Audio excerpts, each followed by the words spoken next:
Hello. Thank you for joining us for another edition of Shining Light on Shadows, a candid conversation about mental health. This is episode 44. And our question today is using AI making people more impatient, selfish, and violent? Our guest is Professor Walter D. Greason. My name is Neil Parekh. That I keep doing it. It's this way. Dawn Neuburg is my co-host. I'm so thrilled that she is with me. I want to give a quick shout out to everyone watching us on replay, because most likely you're the ones getting this intro in these first minute or so of the show. So thank you for taking the time to come back and watch when it was convenient for you. We are live on Facebook, Twitter, LinkedIn, YouTube, Instagram, and my website. Please like, comment, share, retweet, do all the things to let people know about this show. I am so excited about this topic, Dawn. It certainly has gotten a lot of interest in sharing it online, even though I was a little later than I wanted to be in the week because of some dumpster fire I was watching on Tuesday night, also known as the State of the Union. But I think we're going to cover a lot of ground today, and I think it will have a really good conversation. Yeah, for sure. For sure. It's a very, very interesting topic. And I think a lot of people have differing opinions on it. So I think it'll be a really good conversation today. As always, we want to make sure that we give a shout out to Digimentors. They're the social media firm that I work with. Sri Srinivasan is the co-founder of it. I'm the vice president of events and communications. They give us pro bono support to run this show. And of course, we are in year 3 of our show. We've 2 full years. This is our 44th episode, which is kind of crazy to think about. But I always appreciate all of the support, not only from folks watching, but also sharing it online.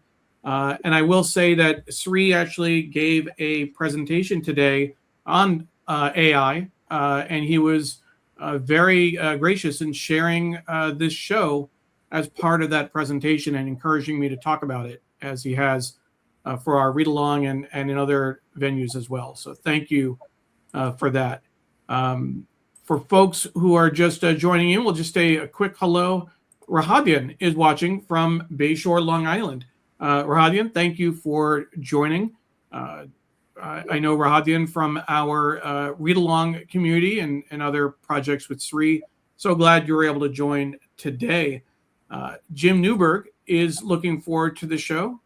Jim, of course, is Dawn's husband, who I care about so very, very much because he takes such good care of Dawn, and that's what's important. My mom is watching from Tampa, Florida. Hi, Mom, thank you.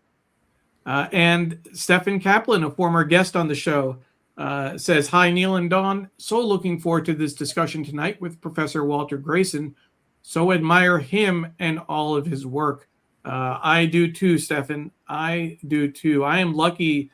I was right before the show, I was reflecting on the fact that last week it was very special for me to have my former therapist, Dr. Michael Kane, on the show. He talked about Black mental health, trauma, and its impacts across the lifespan. And we spent a lot of time talking about trauma in general, not just around Black mental health. I think we got a lot out of that discussion. One of the points that was raised was this mantra that he has: as much as I love you, I love me more. Loving me more doesn't mean I love you less. It only means I love me more. And I want to make sure that anyone who needs to hear that today hears it loud and clear, particularly if I need to shout it for the people in the back row. As much as I love you, I love me more. I can't say I'm always there, Dawn, but I know that that's what the goal is. And it was special to have Dr. Kane on, but this week to have Walter on as well and to share the stage with him and you is very, very special because you mean so much to me. You both mean so much to me and have been so instrumental in my own mental health, my own journey. So we want to get people thinking about this topic as we bring Walter on. Again, the question that we're posing is using AI making people more impatient, selfish, and violent? We're curious about your thoughts on that and your experience with AI, how you use it, particularly if there are any limits that you place on it. In the same way, some people think of it like social media. We have to start thinking about how we limit our use of these platforms to protect our own mental health.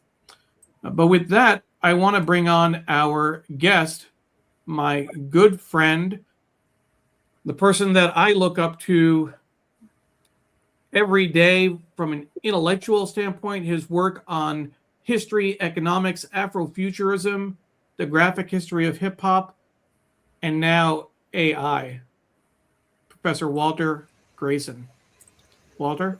Man, why are you gonna blow it up like that? This is low key, interpersonal convo. We're all just in here learning together. Well, Walter, I'm going to stop you right there because you know what? There is no way that I could do either of you justice if I was trying to introduce you somewhere. Dawn, we met our next guest, which I know that you're going to be interested in as well. March 5th, we're going to have Alejandra Anastas join us for episode 45, the mental health impact of living in fear of ICE.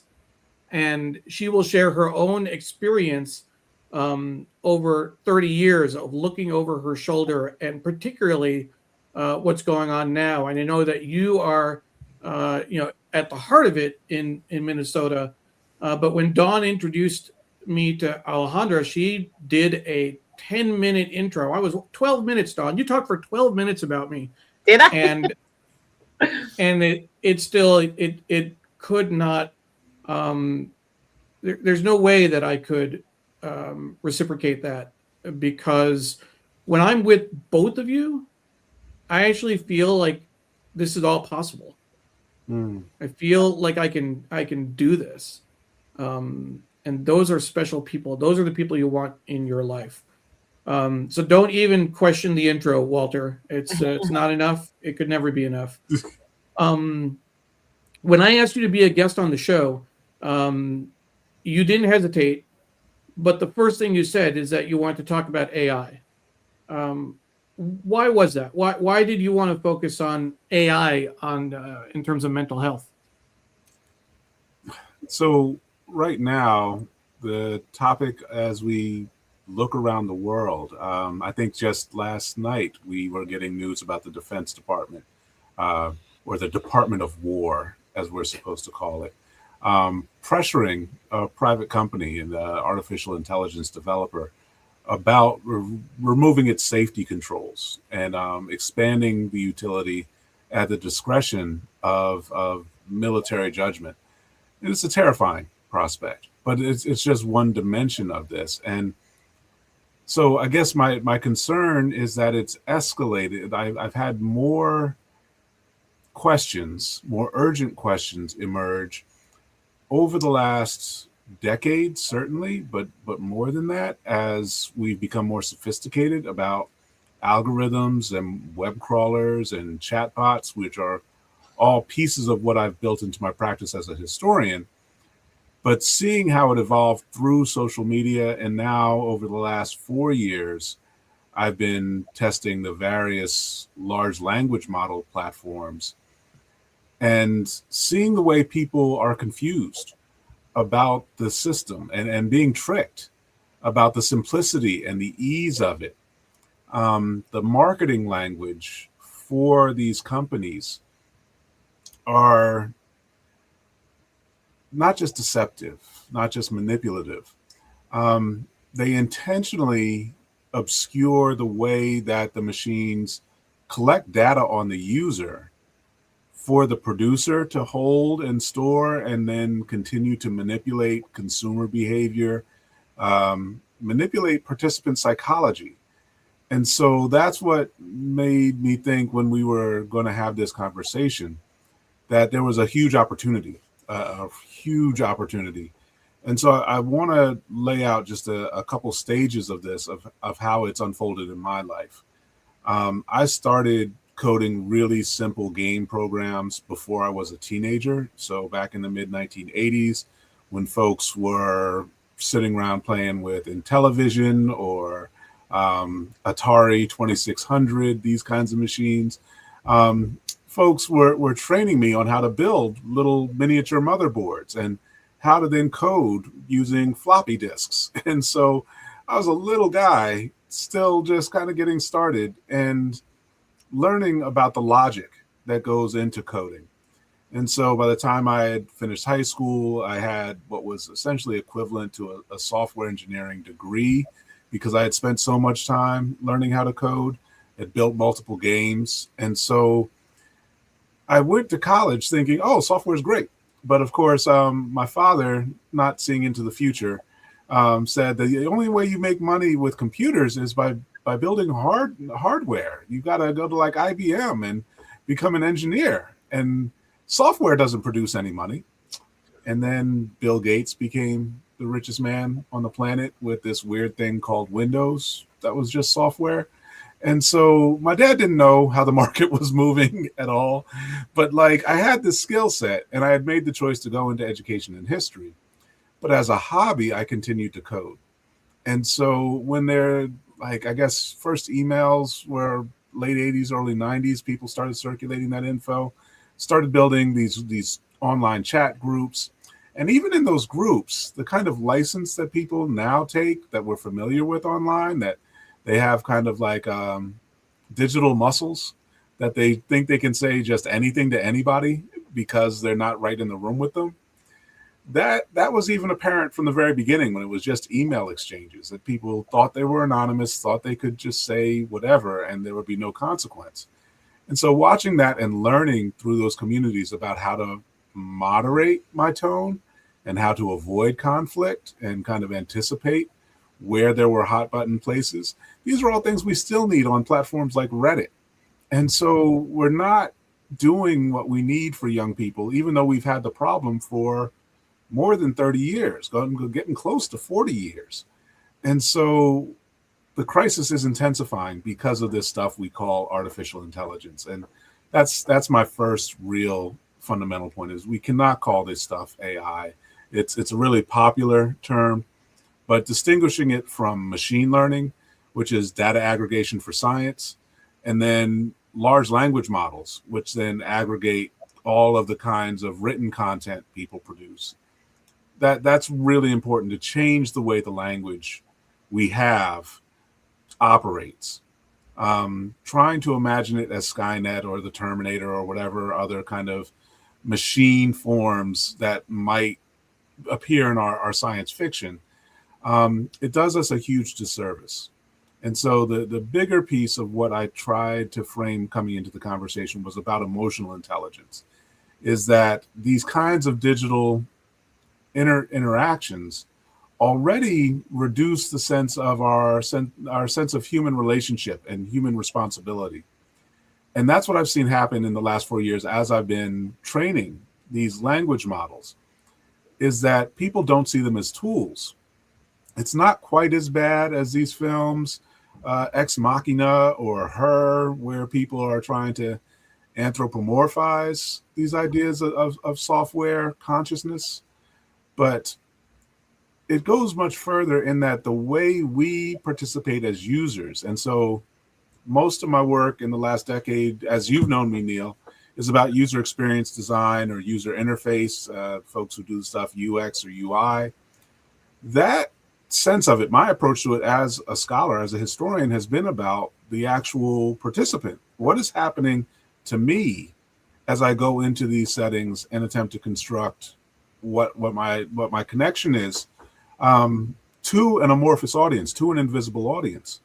And so we were just talking a few minutes ago about being on Facebook and thinking about how the content production works there. That was really my first social media platform, was figuring out how that algorithm operated. But I started with a really firm barrier against the social media audience. I started from the place of saying, this is just like being on television. When I come on to a digital platform, it's different from who I am in face-to-face life. I am communicating as best I can. I am giving the best information that I have available, but it's not truly me. It is a representation. And so that structured everything I did. Everything we met on, I guess it was Twitter back then, like the craft of producing a virtual version of Walter that people could then interface with. I think the first time I got called out on it, it was a group of educators. They were like, there's no possible way this can be who you are all day long, all night long, every time. Like, this is all too professional. This is all too polished. Like, who are you really? And so that would come up again and again throughout my career, is that people had a sense of me from whatever virtual space, but then meeting me in person is entirely different. And so always much more disappointing when they see me in person. They just have an image of this thing that they're like, oh, Walter is that. And then they see me in person like, no, it's just a dumpy guy that's stumbling around in some jeans. Why am I listening to him? And so that sense. And here I thought I was meeting a god. I mean, walking amongst mere mortals. Stop. That's stupid virtual. The TV tricks you. That's how Reagan got you. So no, this thing, like, I look at the AI and what I'm seeing from the other people who are using it, crafting it, but then also bringing in mass adoption, bringing in people who just go through one of these websites and start pumping in prompts with little or no training about it. I'll say on the one side, the most minor effect, of course, is the thing that people complain about with writing. Is I do a lot of training around how people can polish professional writing, like using it like a spell checker or a grammatique kind of program. But to just go from whole cloth and just pose a question and say, use these 6 variables to produce the outcome. The way I explained it to a group of students a few weeks ago was the writing is dead. It's plastic writing, whereas good writing is organic. It lives, it breathes. There's a pace, there's a pulse to the words as they come on the page. And so for anyone who spent any time reading literature or really good prose or certainly poetry, my God, to see what comes out of a language aggregator, it just feels cold. And I tried to explain it to students a couple of days ago. It's like I have a 1,000 page book in one hand that someone has crafted over more than a decade. And then I have like a synopsis on one page in my other hand that was generated by an aggregator. There's no way I'm going to see these two things the same way. They're just entirely different. They feel different in the experience of reading them. But the worst things are what I point to in the question for tonight, that people have this kind of wish fulfillment effect, that they're like, I can punch this in and instantly it gives me back something. And I can use it. It's actually good enough that no one can tell that I didn't really write it or I didn't really put it together. That sense of impatience with ourselves and with each other is very painful. Like it doesn't give the care that we need to each other. And I've seen it with email. Email is people can be under stress and under pressure and want answers back right away on a certain time frame. But it's worse with the aggregator because they expect a higher level of response. They expect some kind of thought and care behind it that it can't provide. And so the impatience just gets fueled and they iterate, like what you did with, you were telling us before the show with the prompt for this program is, I keep giving it new data to process, and you still want the kind of good product to come. But the more concerning thing is for people, and I see young people, I see folks in middle age, I see seniors in all kinds of different work, especially because of the trauma we've been through here in the Twin Cities and in Minnesota. Sure. The impatience can turn really easily into violence from repeated use. The selfishness piece is like, I want it now. I want it the way I want it. I want it exactly the way I want it. Anything that doesn't meet whatever idea I have in my head is unacceptable, reject it. And so I think of back when I was a kid, people making jokes on sitcoms about someone ordering an entree for dinner. And it's like, but hold this, but add that, but then add this other piece. And it was always a joke on the show about kind of like, well, why don't you just take it the way the chef prepared it? But now we have an infinite number of chefs, an infinite number of customers, and you can always tailor, or as Burger King, who should sponsor this show, should say, I was going to say, have it your way, right? But this is on Walter, steroids. Like, have everything your way. That's exactly what I was going to say, is that we could trace it back and blame Burger King for all of this in terms of, that whole idea of customizing, what people are getting. I want to everything. We do it on Amazon. We do it on any number of these platforms that deliver food for us. Grubhub.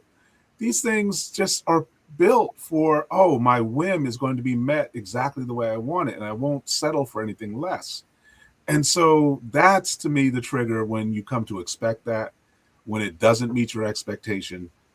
What I see with a wide variety of the people that I interact with, and it's not just Minnesota, it's all over the country, that when your disappointment accumulates, the work that you gathered for the day talks about frustration. Just imagine compounding that the way you email or you interact. I see it a lot with the ways people deal with automated machines, chatbots for like either banks or hospitals.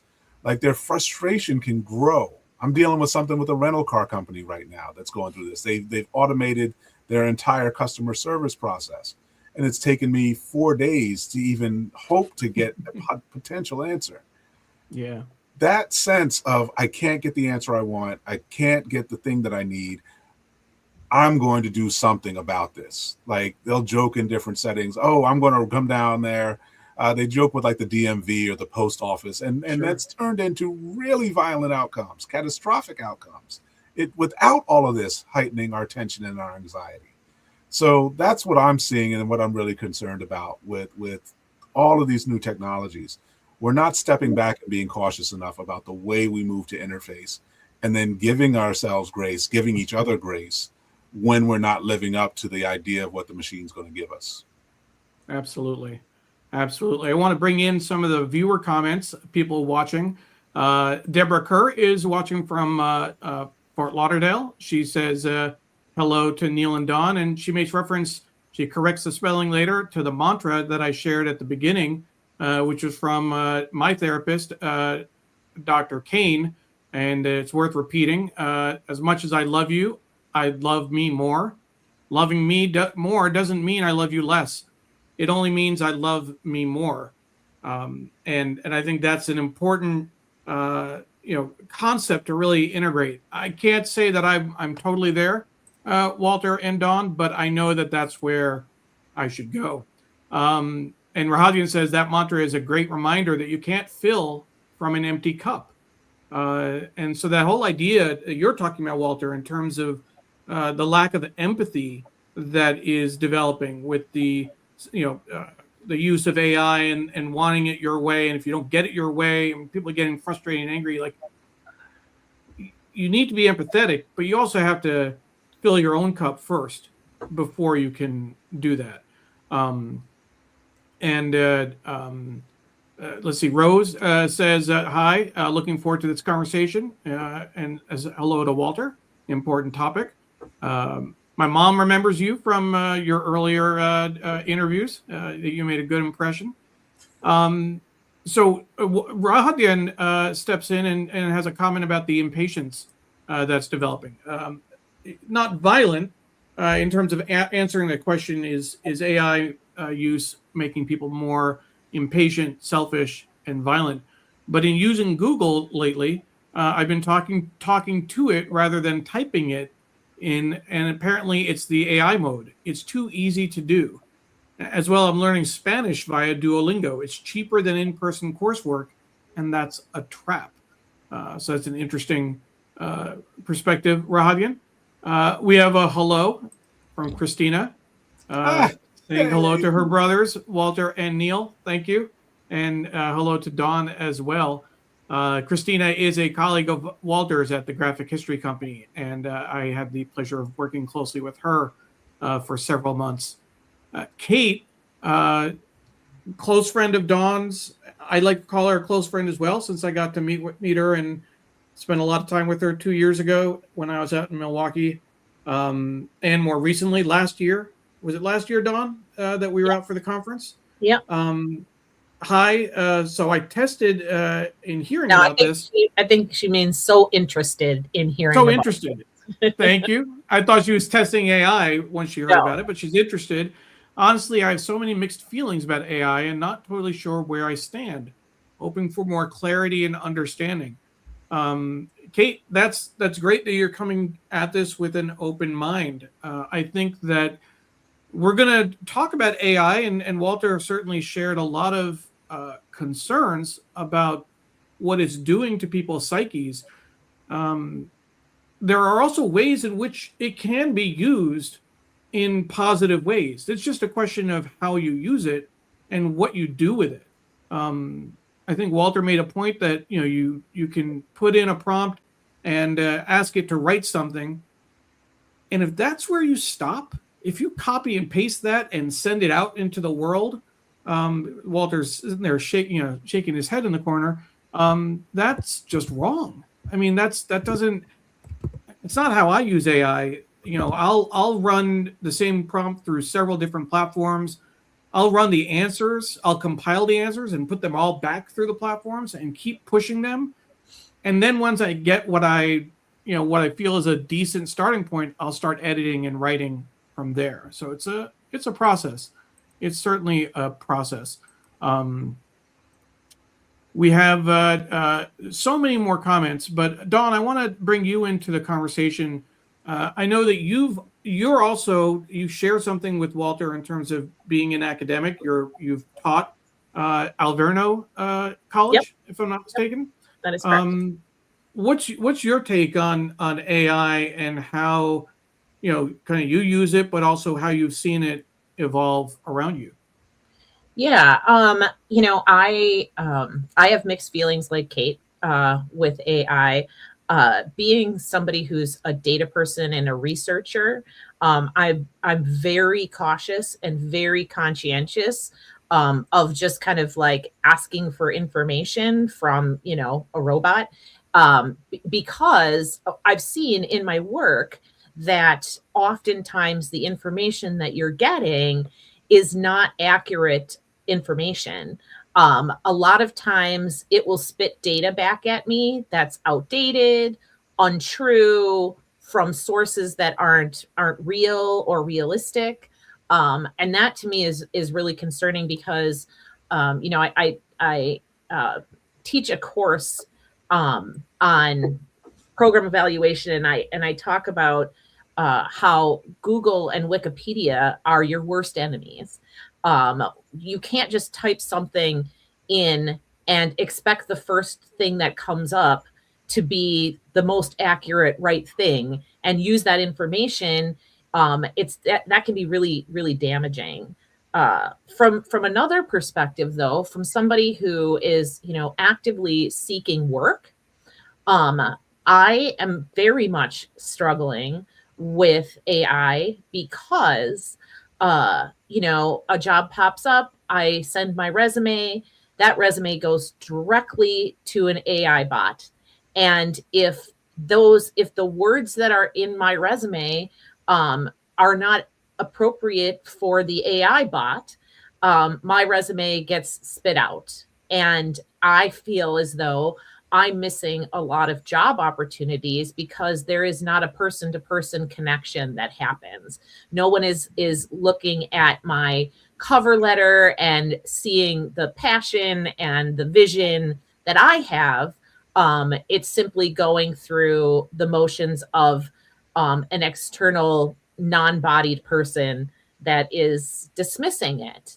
And so for me and my mental health, right, what that does to me is it makes me feel less worthy, less valued, and that I don't necessarily have the capabilities that I know that I have. That it makes me question my own sense of self-worth, and that's really frustrating to me. That's where I just kind of sit and think, gosh, what happened to walking into an organization and asking if you can fill out a job application and sitting down with someone and having a conversation with them?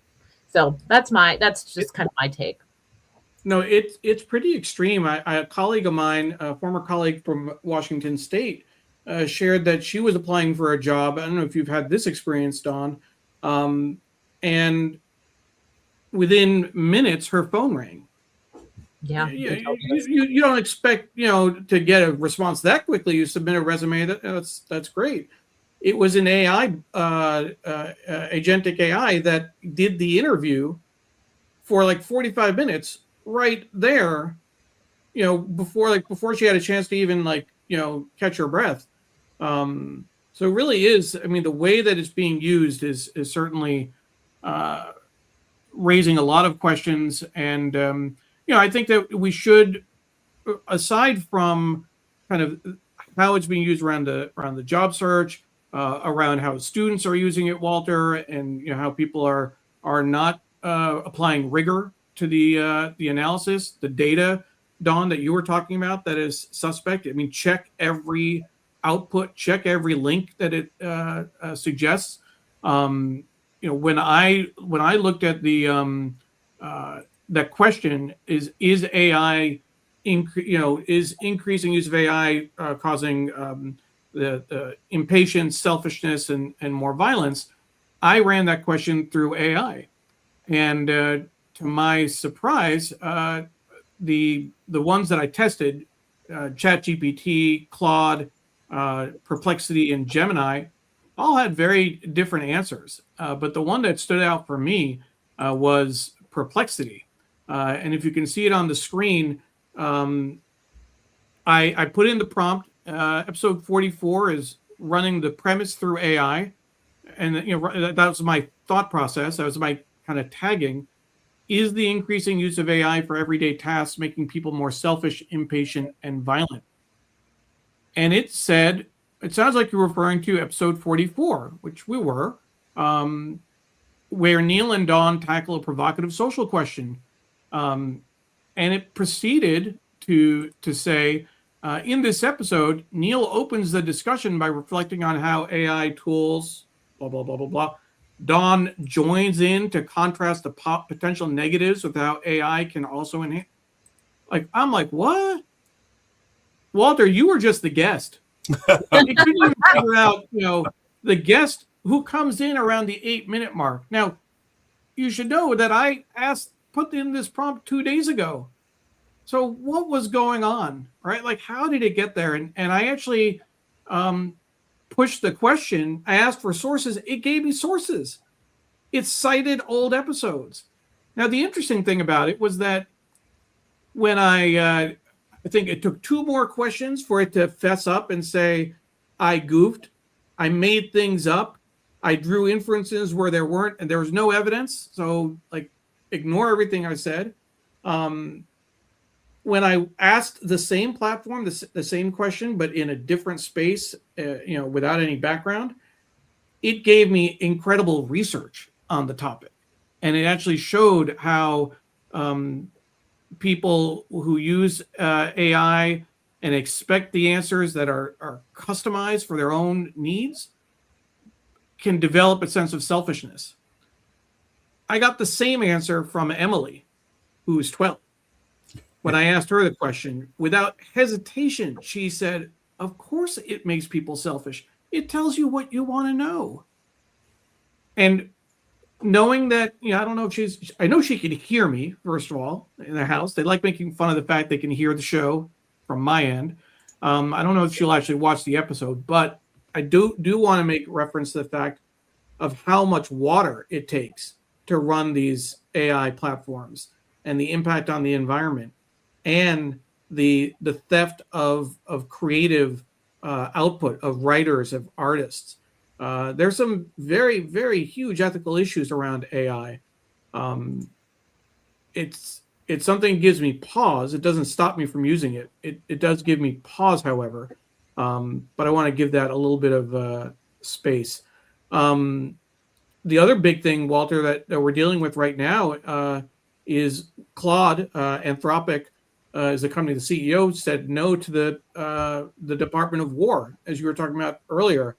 Regardless, these threats do not change our position. We cannot, in good conscience, accede to their request. This is the Department of War wants to be able to use AI without any restrictions, to let it, whatever, to have no guardrails around it. And Rose, thank you for sharing that comment. Just so much. Rahadian talks about how it's terrifying because it's inaccurate. The Pit, if there are fans of The Pit out there, they had some great episodes around how the inaccuracies of AI, tools and chatbots for transcription can lead to very bad patient outcomes. Absolutely. I want to bring in a hello on LinkedIn, Walter. This is Nicole Nelson saying hello. So I wanted to, can you, Nicole, I think this may be the first time you've watched the show. I think you're probably here for Walter. Sorry that your name and picture doesn't come up. Sometimes LinkedIn doesn't play well. But Walter, can you just explain who Nicole is real quick? Yeah, Nicole is one of the most brilliant historians in the country. She works on housing policy issues. Have known her since she was finishing her PhD, and just so happy she could join us. Yeah, especially LinkedIn. It's a really good connection. So if you look over my shoulder, there's like a little bird kind of reaching back behind itself there. That was from the New Jersey Institute for Social Justice, some work that we did the last 3 years. Nicole was also a fellow researcher there that built some amazing housing policy initiatives for the Institute. So great to see you, Nicole. Thank you for being here. Good.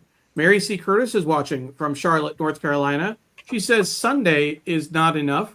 She's referring to the fact that Walter was our guest on the New York Times read-along that we do with Srinivasan, and Walter did an incredible tribute to Jesse Jackson, and it's still one of the best parts we've had on the show in quite a while. Mary, thank you for calling that out.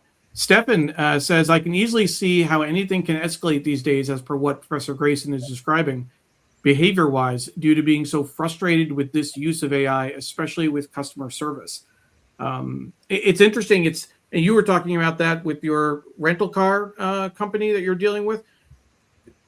The idea is that you would introduce AI to make things easier, to streamline the process, to increase customer satisfaction, and it's having the opposite effect. That's exactly right. And so, I'm sorry. Go ahead, Dawn. No, I was just going to say. So I've learned how to tackle this.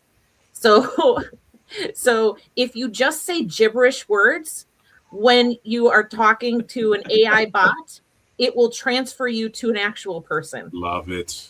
You mean operator doesn't work? Nope. But if you say nonsensical things, it will get very confused, and it just redirects you to an in-person person. I love it. The illogic to jam up the machine. Yep, jam up the machine, and it gets frustrated, and it says, nope, I don't know what you're talking about, and it'll take you right to a customer service person. I like the idea of provoking machine frustration. I think that's a really good way to move forward. Yep. Is that illogical consequences? Maybe? I don't know, maybe not. I want to say hi to Amy, my sister, watching from Bellevue. So Amy, thank you for joining us. She says this is a fascinating conversation. And Rose gives Emily a ride on for her thoughts on AI, as does Amy. Not surprisingly, she loves her niece. Yes. Colette Dickinson is watching, and she has a question. Have you used ChatGPT Premium? Today I heard how you can use this for role-playing in practicing sales pitch and assign different roles to AI, such as seller then buyer. That is true, actually. And I was on a workshop today that Sri held on AI. Someone shared that they will, they'll mock out an interview. They'll upload background information on someone they're interviewing, and then tell the AI, okay, now pretend that I'm the interview subject. What are the questions like? And you can use it for all sorts of things. I'll say, Colette, that I actually use ChatGPT Premium because for me the restriction on 2 uploads a day in images or files just didn't cut it for what I wanted to do when I want to be able to compare kind of results across different platforms. So I use ChatGPT, Perplexity, and Gemini, and I've recently started using Claude.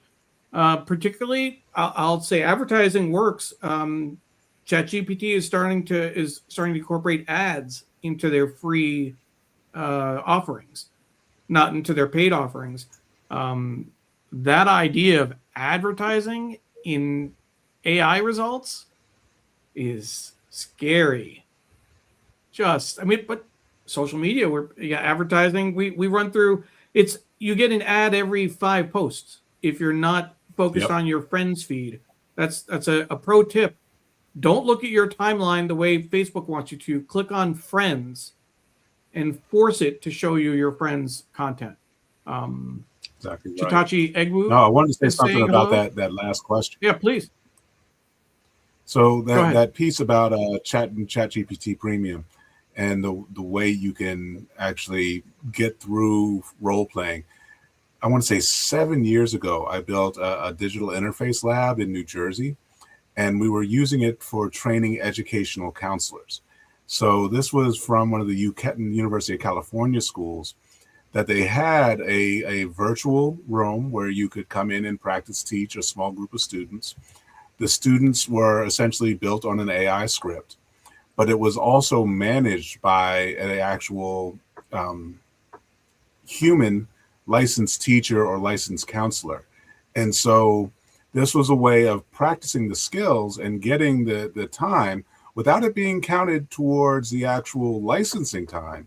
But the students got better about classroom management. They got better and more effective about troubleshooting issues for the actual children that they would interact with.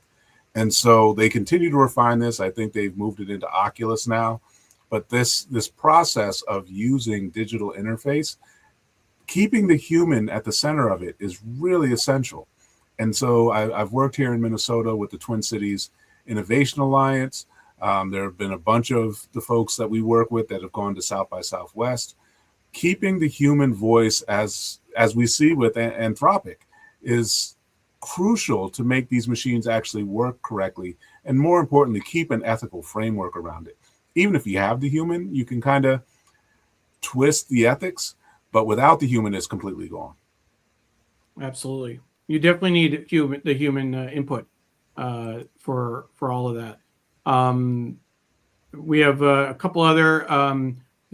Stefan says, Dawn, you win the strategic tip of the night. I think that was the gibberish comment. And I wrote this: frustrate the hell out of AI with gibberish. So I think that's certainly worth taking away with. Rahatian has an interesting question. And Walter, I'm going to throw this to you. Serious question: does ChatGPT pass the Turing test? Not that I've seen. No, can you explain what the Turing test is? So can the bot actually convince you that it's human, like that you think you're actually talking to a human being? And so there are people who will say this works at a certain level. They can fool a kid. They can fool someone in early adulthood. But anybody that's familiar with the way these things are designed, I have not seen them actually be able to be convincingly human. So that's good. Do you think that'll change? Yeah, they're going to get more crafty about the way they deliver commentary and connection to their user. The errors might become more subtle. Do I get them to the point that they can adapt? Yeah, I think eventually that piece where you feed them gibberish and it can't respond effectively, that's a tough thing for them to adapt to. Interesting. We have, let's see, we have a couple of other comments. And Amy says she has to go pick up her son from school, 3 hours in Seattle. But thank you, as always, for the engaging conversation. And Rahadian says he's following your lead, Dawn. He's going to try Klingon to see what happens. I wouldn't be surprised if Klingon is listed as a language in certain places. It's a drop down. It's an option. I wouldn't be surprised if they start training on Klingon. That would be. I can see that happening. One of the other things I wanted to share, as far as the research I did in looking at these platforms, and I'll make that bigger for you in just a moment. Looking at Gemini, when I asked the same question, is the use of AI leading to impatience, selfishness, more violence?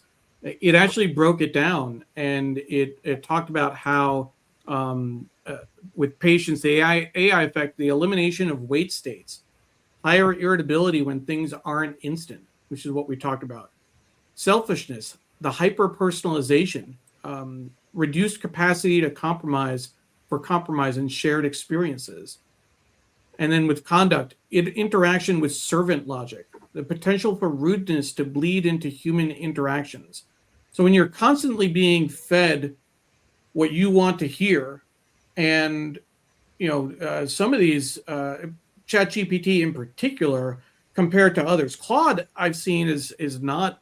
I haven't seen this at all in terms of when it gives you a response, it's like just the facts. It doesn't try and butter you up. ChatGPT desperately wants to be your friend. It desperately wants, it's saying, oh, that was a great question. You couldn't have framed it any better. Let me tell you how it goes. And, oh, would you like to also do X, Y? Like, it's practically, do you want to go get a beer afterward? And I laugh at that so much, because when I'll put my a job description into Chat GPT and then my resume, and just say, can you adapt this to this job description or whatever, and it's like, you are perfect for this job, good for you, go, let me give you a cover letter that's gonna get you that job. And it's hilarious to me. I'm like, who is this person think they're talking, this AI thing to think they're talking to? It's hilarious to me. It's like, your number one cheerleader. It doesn't have to be that way. No, it doesn't have to. If you look, are you going to put Stefan's comment up? Because I think that's a good kind of what he said about AI bots and dating. Did you see that comment? I did not see that coming through. Let me. Oh, there we go. Is this it? Relationships. Yeah, let's take a look at that. I find it absolutely scary, and see more stories about people having deep feelings and relationships with AI chatbots. There's a cafe opening in New York City where you can have an AI date night. We are going down a very dangerous path at a lightning speed, and it is already causing serious mental issues for those who are very isolated, vulnerable, and lonely.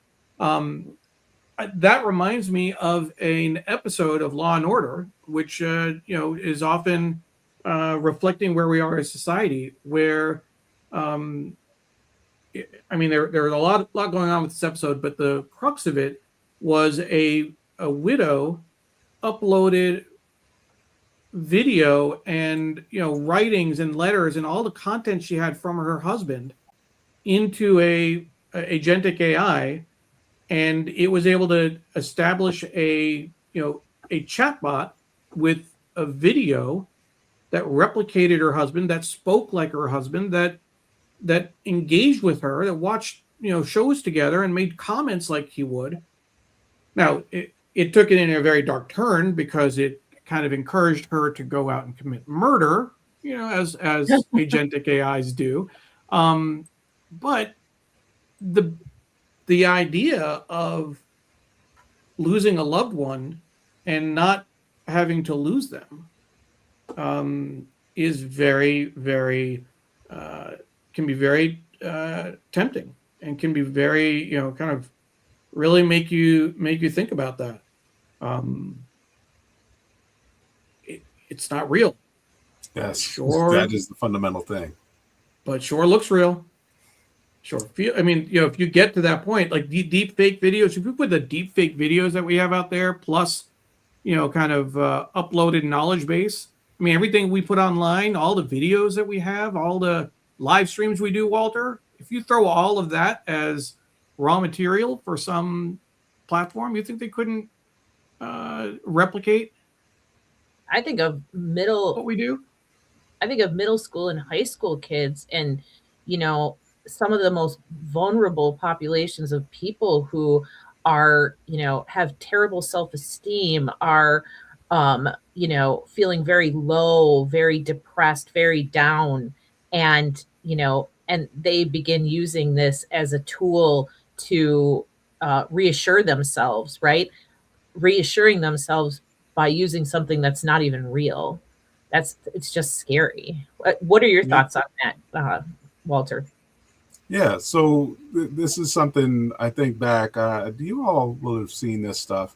There's a game called Second Life. There were similar problems with World of Warcraft, where people essentially just did the minimum they needed to survive as physical, biological beings, but then essentially believed that they were really in their virtual environment. Their real selves were their digital avatars. And so we've been through a round of this, and then there are horrendous consequences for these people's lives. There are people who literally committed suicide when they didn't have access to their virtual self any longer. And so this is going down that same road, but much more intensely. And so someone mentioned that there are these adult sites that are attempting to sync up scripts with the actual video content.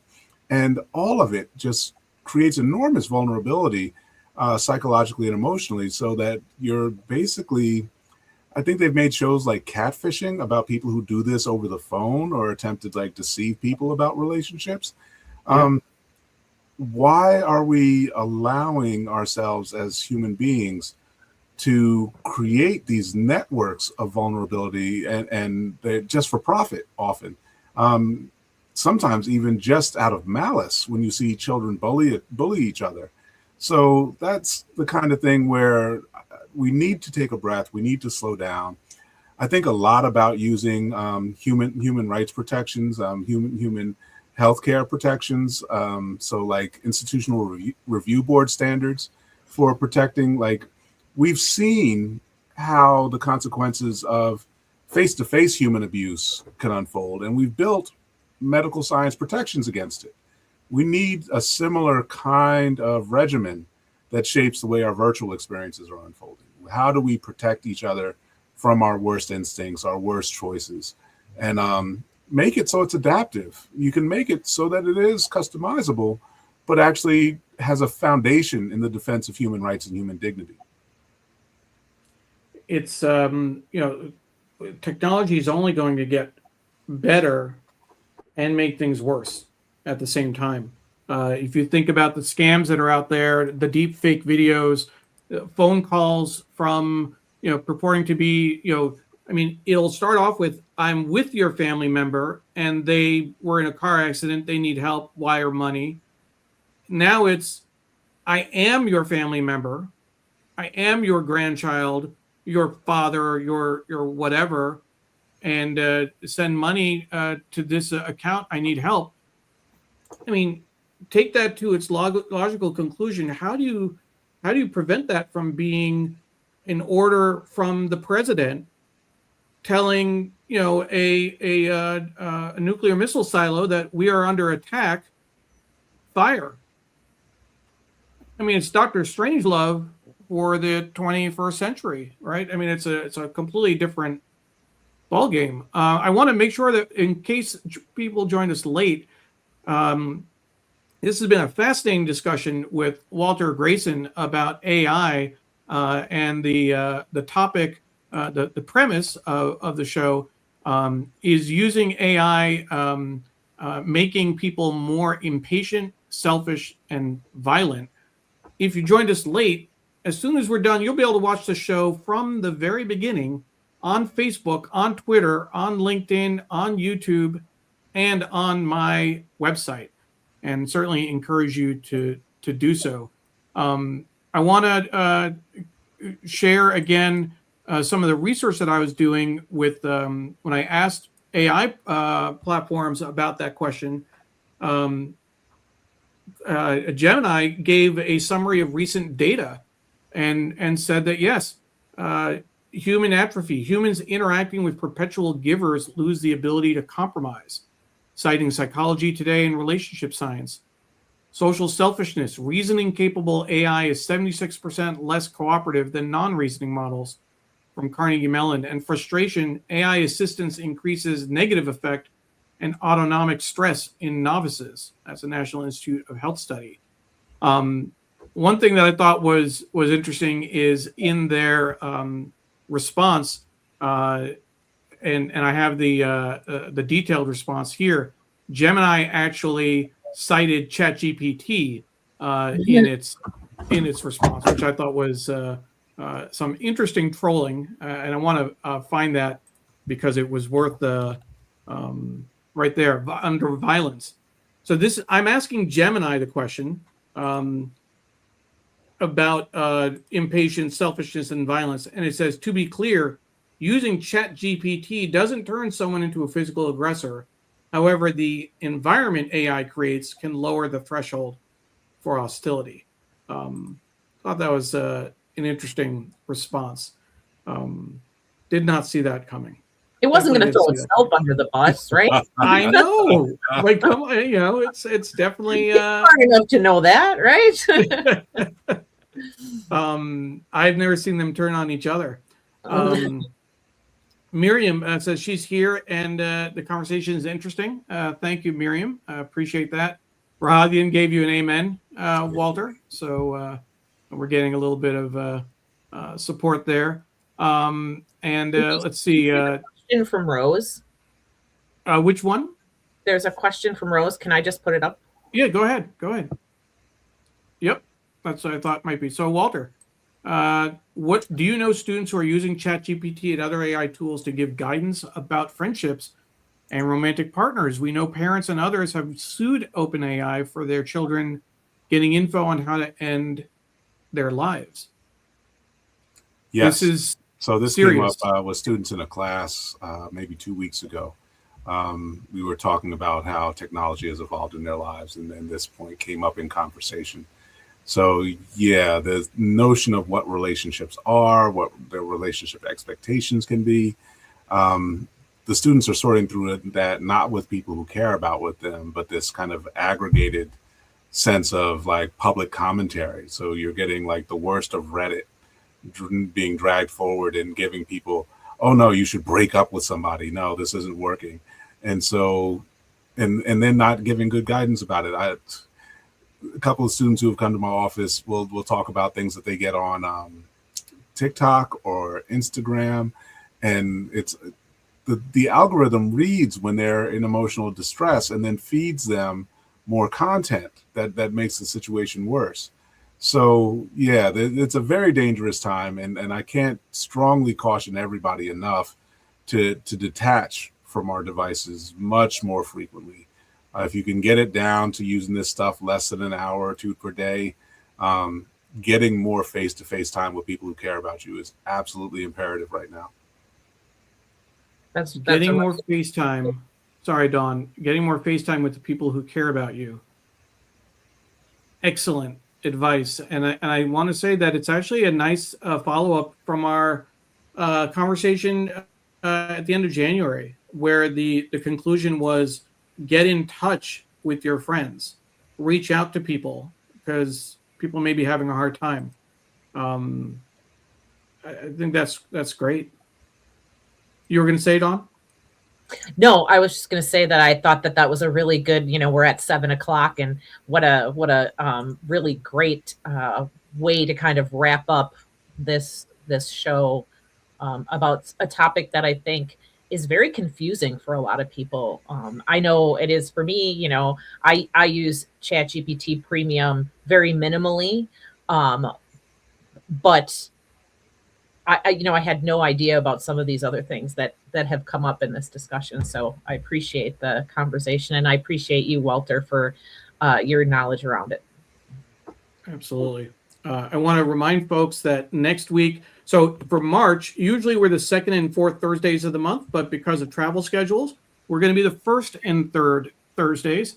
And our guest next week is going to be Alejandra Anastas, the mental health impact of living in fear of ICE. She's going to talk about her experience as an immigrant and just that the idea of looking over your shoulder for 30 years, not knowing if they were going to knock on your door. And obviously in the last few months, we've seen that, just blow up, particularly in Walter's hometown of Minneapolis. So we're looking forward to that conversation and hearing about the mental health impact of that. Kate says, excellent, so much more to think about. And Tiffany said this is very Battlestar Galactica, to take it old school for folks who remember. I remember. And Rahadian certainly does. When I was a news assistant at a media company, we were all treated like Cylons. Now AIs are treated like people. And so with that, Stefan says good night. Thank you, Professor Greason. Always a pleasure to listen to your wonderful insight. You're a gem. That is how we end this show. Oh. Walter, you're a gem. We're all sitting in the same crown together. This is a beautiful thing. Absolutely. Thank you for joining us, and we will see you next week. Take care. Good night.